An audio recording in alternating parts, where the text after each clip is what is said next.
welcome to another episode of Make It Happen Mondays with Chef Cherie.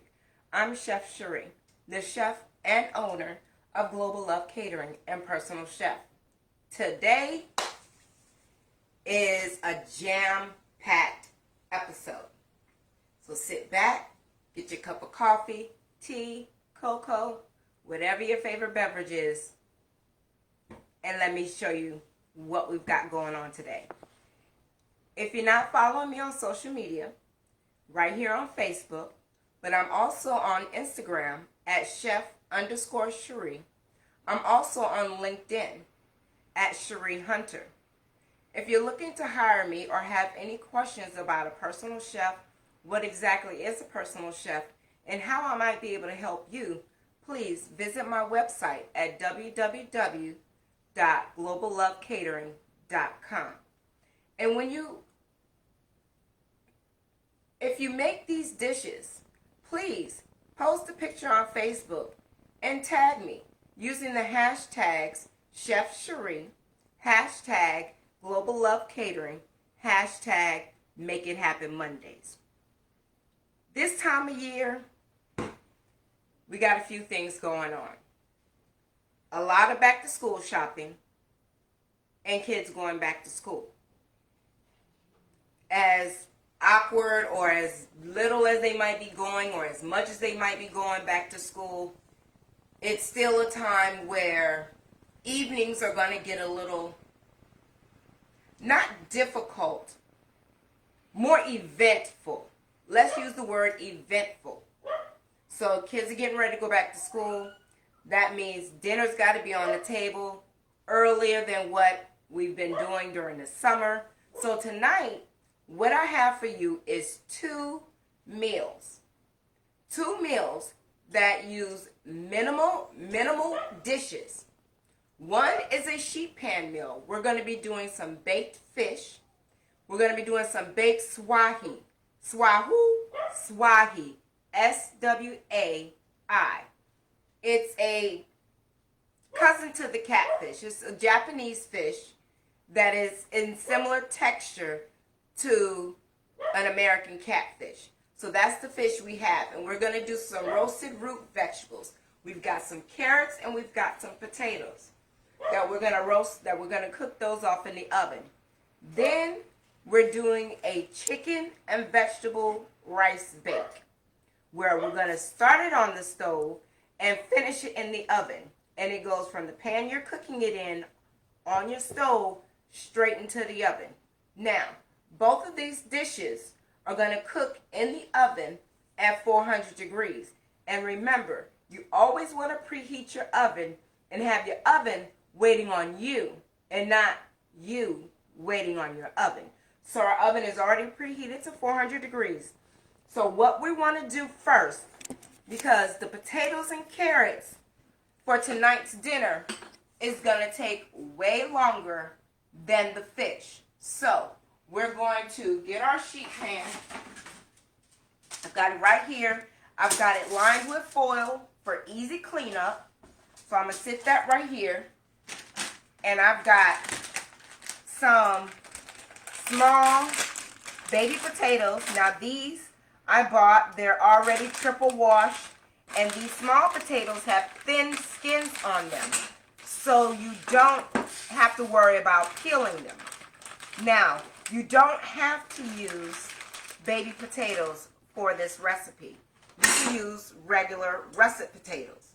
The only thing is you're going to want to cut them to your russet potatoes to about this size. You want it roughly this size. Some of these smaller potatoes, we don't have to cut them at all. They can go straight in. Some of the kind of bigger ones, I will slice just in half. And majority of these are relatively small. That's the kind of a runaway potato. Relatively a big one. I'll cut that one in half. But the rest of these potatoes relatively look decent size. Now, because I know my kids love their potatoes, what I'm going to do is I'm only going to add, if I can get it open, there it goes, about half of this second bag of potatoes. And please forgive the dogs barking if you hear them. My neighbor is out cutting his yard, and they see him and they hear him. So I'm gonna get a few more of these potatoes. That should be good. 2 more for good. 1 more for good measure. Okay, so to our potatoes, I have some spices. Now, in this bowl, I have salt and pepper, but I also have some caraway, some ground caraway, some celery seed, and some ground coriander. Now, what I'm also going to do is I've got this extra virgin olive oil chili flavored cooking spray. And I'm just going to spray some of this up in here, kind of roll them around. And this is going to allow our spices to stick to our potatoes. Okay. Now, the spices we have here is going to be for the potatoes and the carrots. So, give it a slight mix, and we're just going to sprinkle this over our potatoes. The potatoes are definitely going to need more seasoning than the carrots, because they're a bit thicker. Give that another slight little roll around. Oh, I smell that caraway. It smells so good. So, we're going to put the potatoes on our sheet pan. Okay. And now we've got our carrots. And we're going to do the exact same thing. Carrots into the bowl. A little oil. Not a lot. The rest of our seasoning. Toss it around. Can you tell that my kids prefer potatoes over carrots?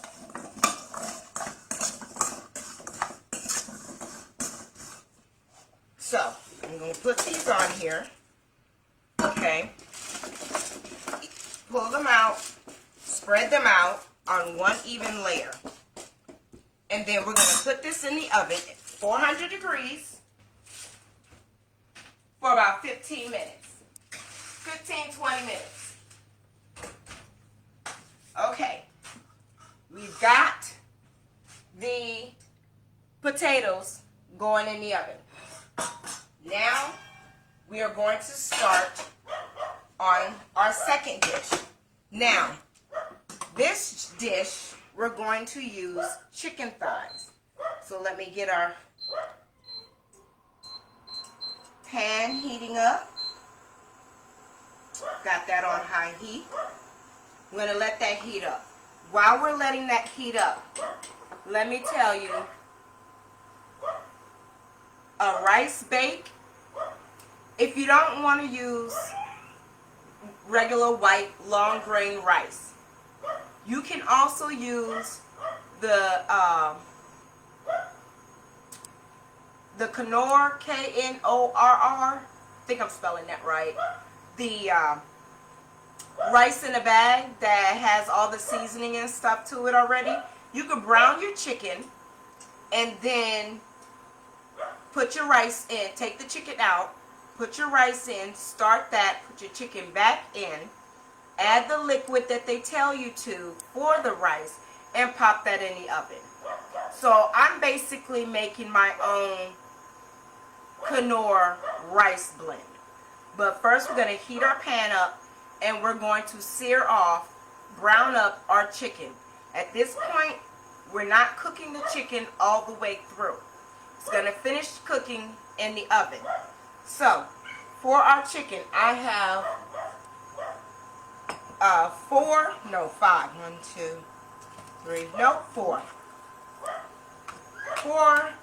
chicken breasts.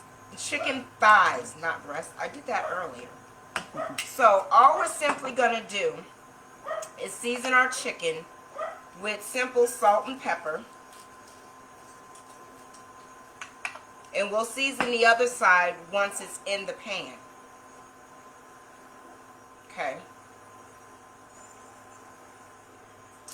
And we're also going to use a little Zatarain's Creole seasoning.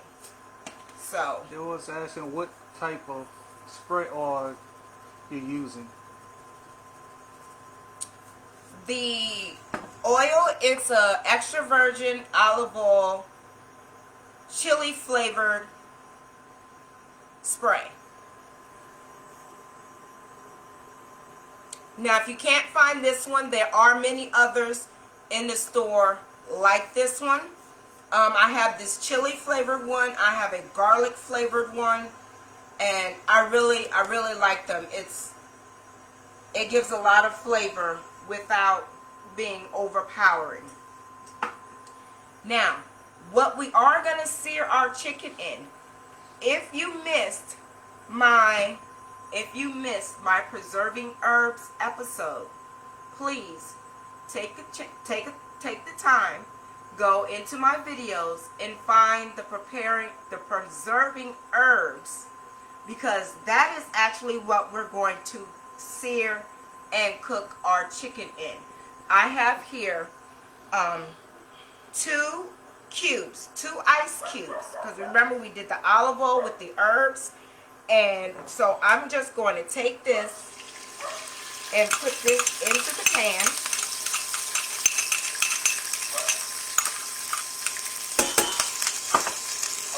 Okay, turn this down just a bit. Roll it around. I know you're about to turn off on me. Okay. And in here, we've got some thyme, we've got some oregano, there's a little basil in there, all in with the olive oil. So we're going to put that chicken in there, skin side down, and let that start searing up. Now, before we forget, we want to go ahead and season the other side of the chicken. So we're going to go in with a little salt.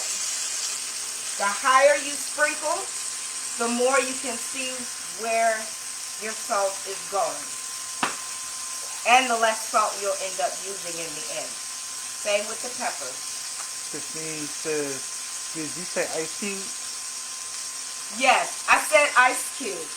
Because what I did was, once I mixed my herbs together with the olive oil, I put the olive oil and herbs in an ice cube tray and put it in the freezer and froze it to where whenever I needed or wanted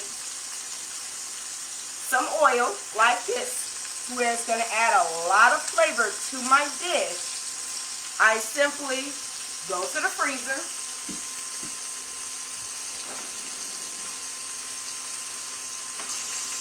and pull out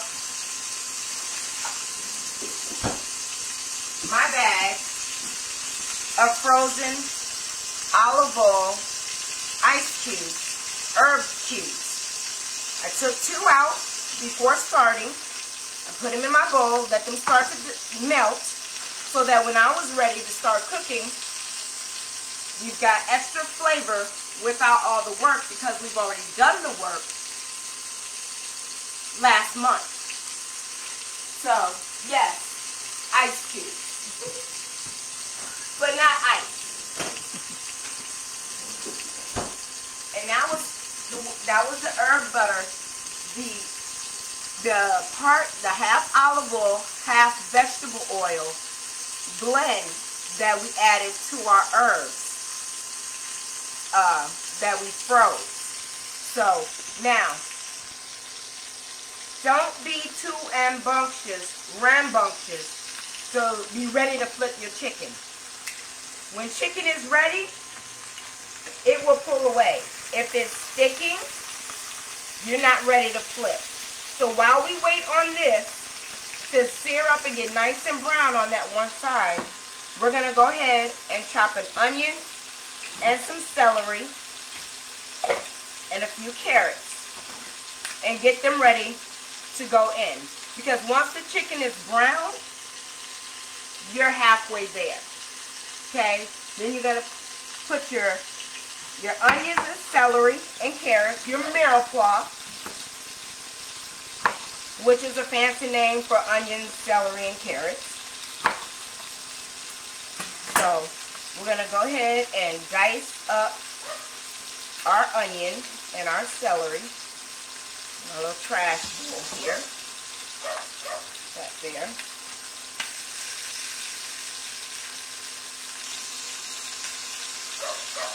So I know my kids are getting ready to go back to school. And the way they've got this set up, I'm not feeling it. But it's better than nothing. So let me know in the comments how your kids or grandkids, schools are handling everyone going back. For mine, I know that they're only going to be going 2 days a week, Monday and Tuesday, and then the other 3 days they'll be doing online school. So that's the way they're handling that. But I guess it's better than complete online, because I need them out the house every once in a while. I don't know about y'all, but I mean, they're not bad. It's just they're home, they get bored, they have nothing else to do. But do what? Bug mama and daddy. And so our celery, we're just going to give this a rough chop down. Doesn't have to be too small. Well, my kids are a lot older now, so I don't have to cut my veggies too small. But if you got smaller kids that don't like to eat their vegetables, then, you know, you can cut your veggies a tad bit smaller than what I'm doing.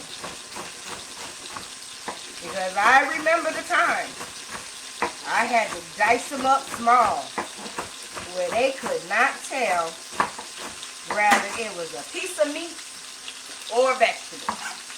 So we've got our onion and our celery. Let's check our chicken. See that? I just grabbed it and it came right up.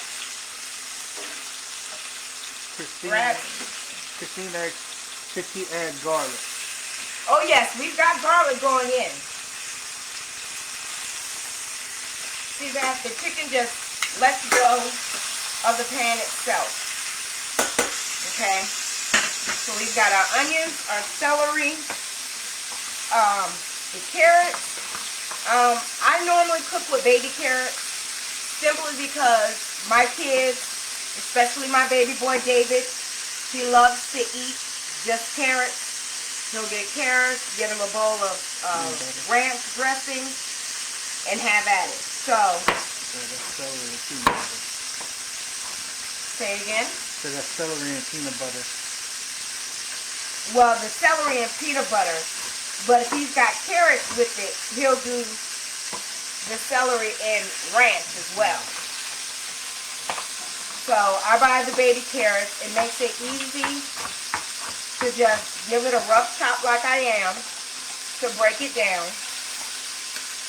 to get it into bite-sized pieces to go in with everything else.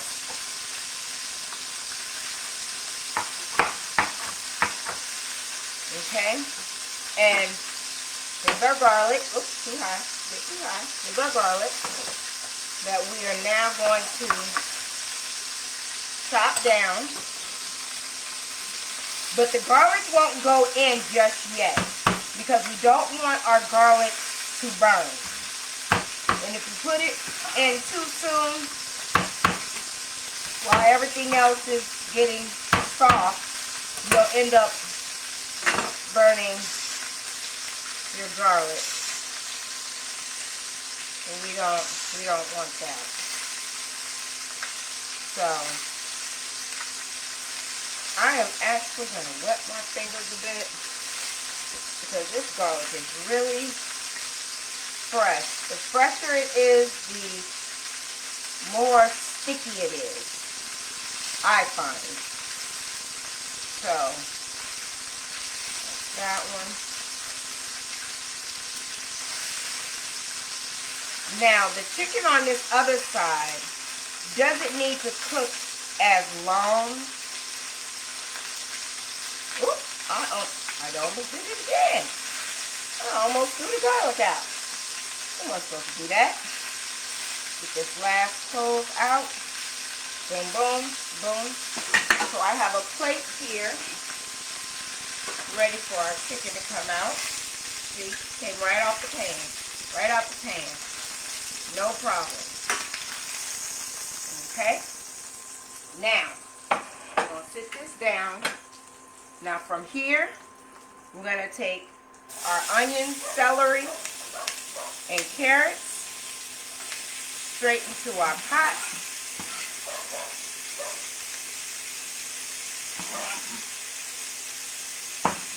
Okay, we're going to... Huh? Another spoon? What I do with a spoon, y'all? Did anybody see where the spoon went? I have misplaced my spoon. Okay. Got it. Still sitting over there from the potatoes. So. Christine said her grandson is going to be doing school online. And she like raw carrots. Who said that? Christine. Oh. Trust me, that online school stuff ain't no, it's not no joke. It's really not. So, we want our veggies to soften, but we don't want them brown. So, I'm going to pop the lid on here, and I'm going to chop my garlic down, and we'll stick the garlic in when we stick the rice in.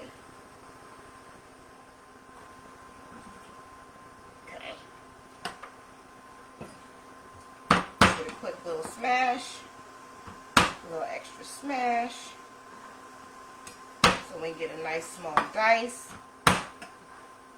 Okay, get this nice little choppy chop.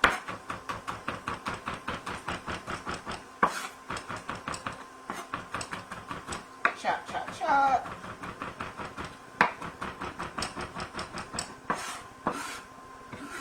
Now for this chicken dish, I have got 2 cups of long grain white rice that we're going to stick off in here. And then right before we put it in the oven, we're going to add some broccoli to it. So I've got 2 small heads here of broccoli. So we're going to go ahead and break those down. Get that broken down. Okay. Now,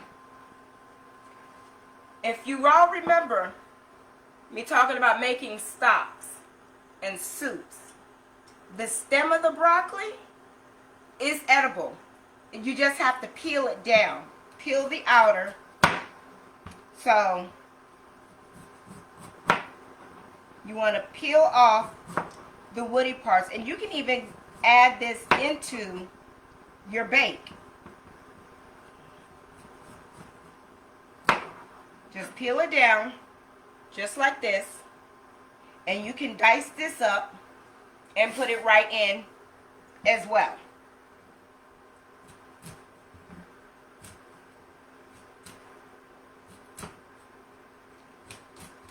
Now, the McCormick rice blends, they're not going to have, and there's a lot of nutrients in here. They're not going to have all this extra stuff in there. that is one of the good things about doing it yourself, because one, you have more control of the salt content, but you can also add extra nutrition in there, like with the broccoli stem. And I'm actually going to do that. I'm going to go ahead and get these broccoli stems kind of diced up, roughly about the same size as my other vegetables. We're going to pop the top off of this. And we're going to we'll add the stems of the broccoli in, and we'll go ahead and add our garlic in, and our 2 cups of long grain white rice. Give that a toss. This way, with adding the rice, adding the garlic in with the rice, you have very minimal chance of your garlic burning, which that's what we want. We don't want burnt garlic. So, let that sit. And toasting the rice, we're toasting the rice is what we're doing. And toasting the rice is just going to help the starch release out of it, help the rice soften but stay firm. Okay? So, we're going to let that toast. You don't want it to go too brown, but you do want a little browning around the edges of your rice. So while that's going, let's go ahead and finish breaking up and getting our florets ready to go in. Now once the florets go in, the chicken goes in, and it goes into the same 400 degree oven. So, I'm just going to do that. And let's go ahead and, we'll wait. I'll wait just a few more minutes.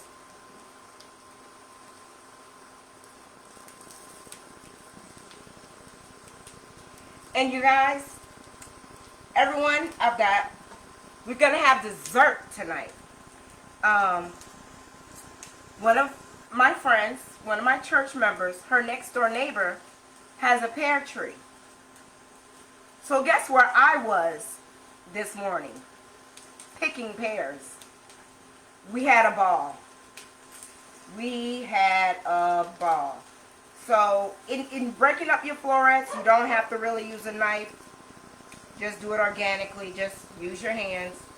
Some of the stems are a little long. That's fine. It'll cook down. Not a problem. So, now, let's give our rice a look-see. See that?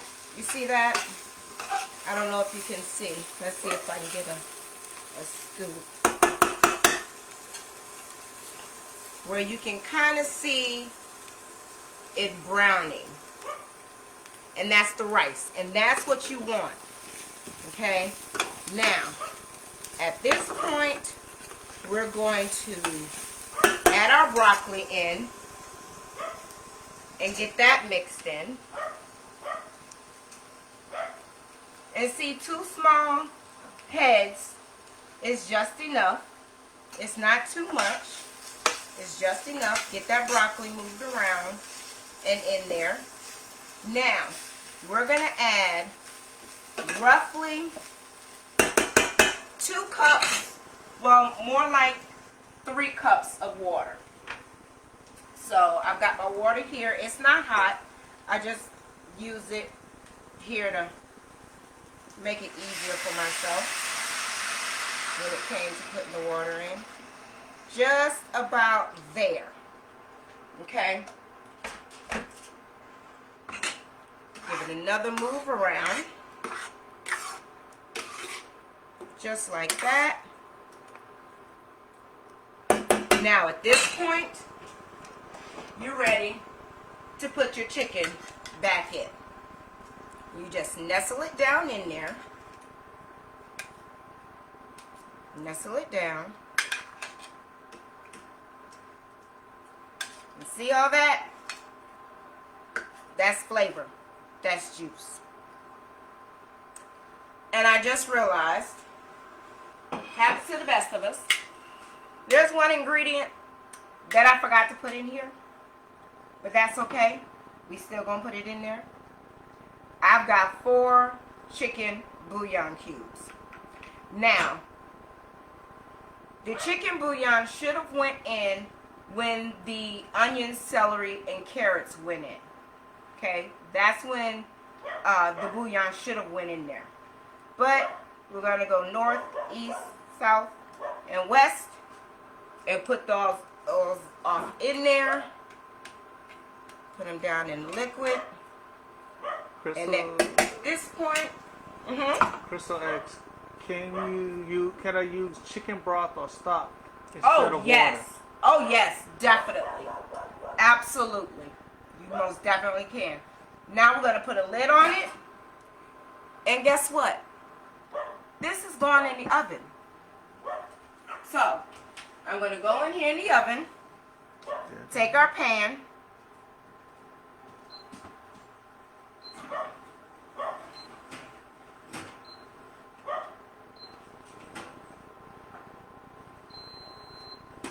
Put that off in there.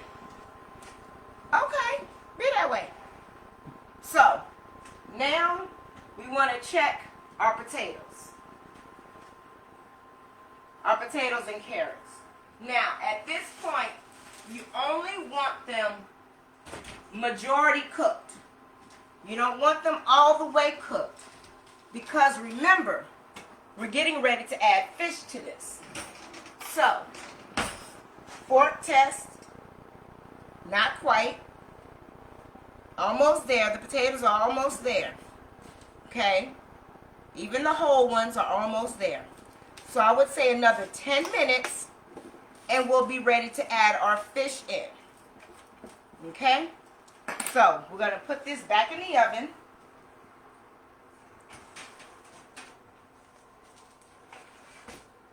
Back in our 400-degree oven. And what we could do now, while we're waiting, is we could work on dessert. Yum!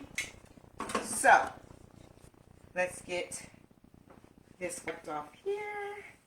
Actually, I'm going to switch knives. I'm not even going to do that.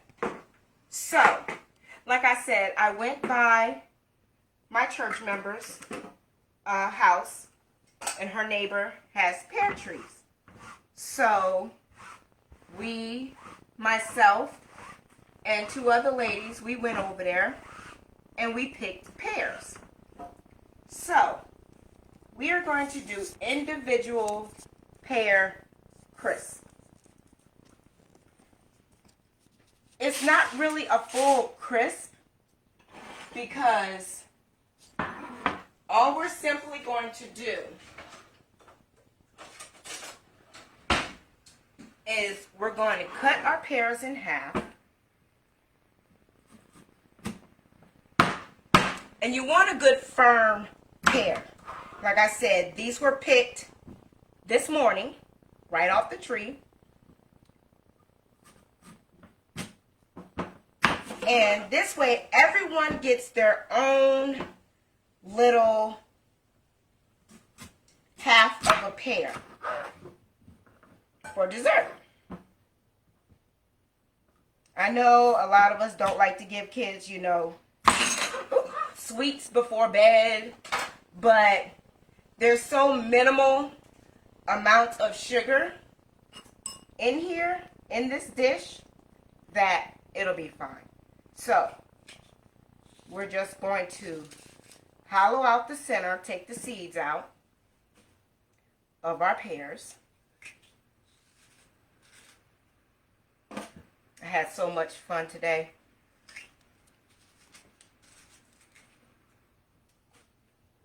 Okay, so we're just gonna hollow these out, and then we're gonna make kind of a crumb topping that is going to go into the center and the tops of these pears. And I sometimes do use flour, but you know, I'm all about sneaking a little goodness into the kids. So, instead of doing flour and rolled oats. Now for this you want to use rolled oats, not the quick cooking oats. You want the old-fashioned rolled oats. Okay, so what I have here is I have half a cup of rolled oats and 2 tablespoons of ground oats.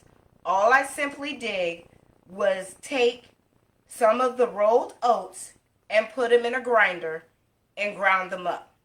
Okay, so that's the half a cup of old-fashioned oats, and then on the bottom was the ground oats.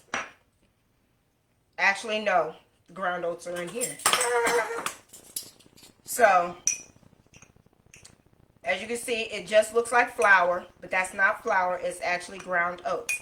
Now, I also have a pinch of salt, some cinnamon, and nutmeg.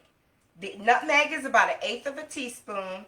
The cinnamon is half a teaspoon of cinnamon. So I got that, and we're going to mix these together. And then we are simply going to add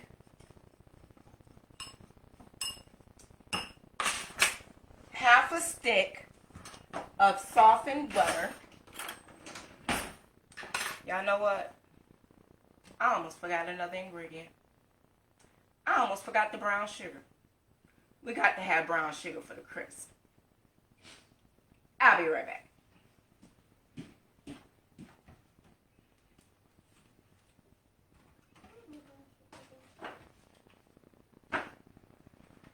Now see, this is what happens when too many cooks in the kitchen. They get the moving stuff and don't know how to put stuff back.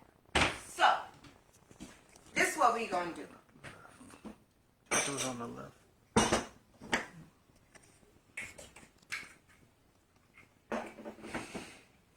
We're gonna use white sugar. We're gonna do 2 tablespoons of white sugar. If you like it a little sweeter, add a little more. Crystal asks, what size spoon you are using to hollow out the pears? This is actually a melon baller. And I was using the big end of the melon baller to hollow out the pears. So it's not real deep. Just deep enough to get the core and the seeds out. So now we have our mixture here. We're going to go 4 tablespoons of butter.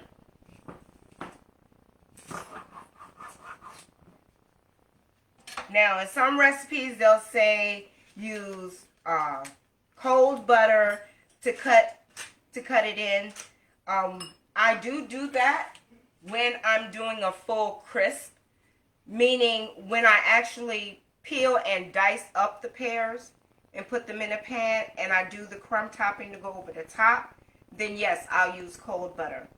But with me putting the filling into the holes, I want to be able to spoon it in a lot easier. So I'm using softened butter, which will give me more control over the mixture to put it into the pears. Christine says she loves a quick meal. Less Oh, time yes. in the kitchen. Less time in the kitchen, and with kids going back to school and some of them doing homeschool, Mama, I don't understand this homework. Mama, can you see what this teacher is saying? I don't understand. We don't have all the time to be in the kitchen cooking, thinking they're doing homework, getting assignments done. We got to check them to make sure. And, you know, occasionally they need help understanding. So, okay. We've got our butter mixed in. So now we're going to take our spoon here. You can use a tablespoon or a regular eating spoon. And we're just going to we're going to start with about a tablespoon into each one. And see, this is why I didn't have my butter cold. Because I can scoop it and then mold it right into the hole. So let me show you. I've got it. Pull it out. Take your pear and you just push it down in there. And as it starts to cook, that butter's going to soften. The cinnamon's going to get into it. The spices, everything is going to get in there. Now, some people will do this and still have the crumb topping and just sprinkle it all over the top. I like to keep, when I do it this way, I like the integrity of the pear. Now, if I have some extra, then I will take each one and pack a little more just on top of the pear. Or I might just sprinkle it over the top, just making sure it stays on the actual pear and not all down into the pan, because you don't want to lose filling at the bottom of the pan. Although you could take a spoon and scoop it out and put it on your plate with your... So say, let's see, where's a big one? This is a pretty big one. Let's move this out the way. I'm just going to, if you want, you can put it on top, but then kind of smash it down on top of there like that. This thing says it's going to smell delicious. Yes, yes, yes, it is. It's going to smell so good. And I got some vanilla ice cream that's going to go with this. So, okay. We've got our pears in there. Got them all pretty much upright. Now, what we do want to do, though, is add just a touch, not even a half a cup of water to the bottom of the pan. So, we'll take our measuring spoons here. And a measuring spoon will go 1, 2, 3 tablespoons of water. Then we're going to put some foil over the top of it.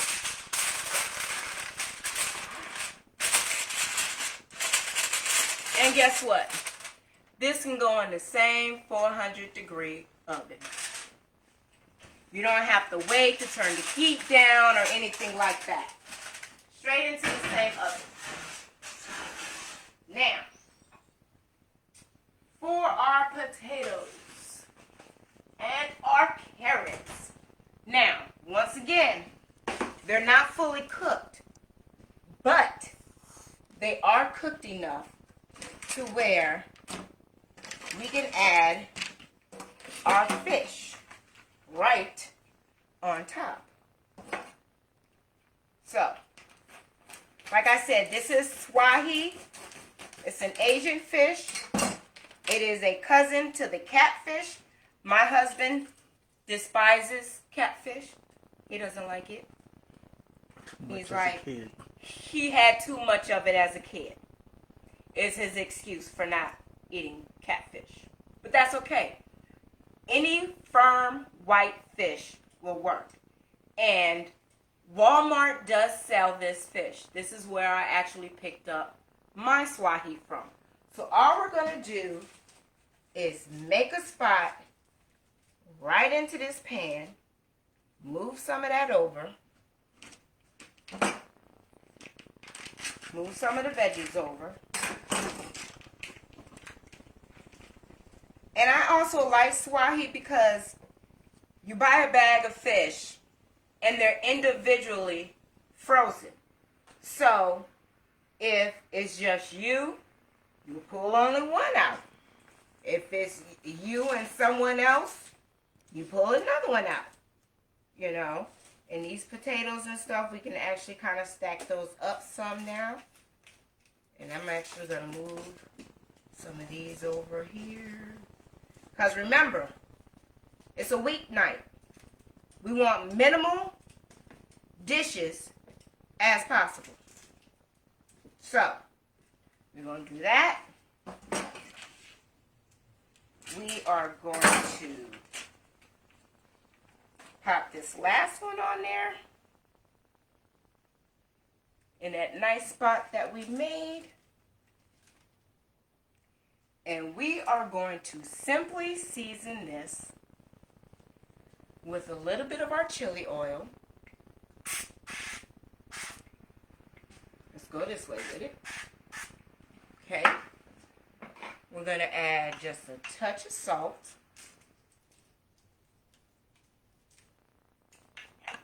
And some pepper. And some pep. Sprinkle it high.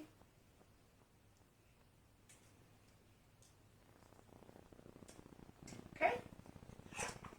And just to give it a little bit of smoky flavor, just a hint of smoke, we are going to sprinkle a little ground cumin over the top. Now, if you don't care for cumin, you definitely don't have to, or any spice blend or spices that you want to, you can. That's one of the good things I like about swahi. It has a very mild flavor and it receives flavors very, very well. Now, we're going to put this fish in the oven. Now, this fish literally needs 10, 15 minutes and it'll be ready. And dinner will be done. Now, if you want, you can add a side salad to it. Not a problem. Just add a side salad or just have the fish and the root vegetables. Now, I'm going to need you all to come back.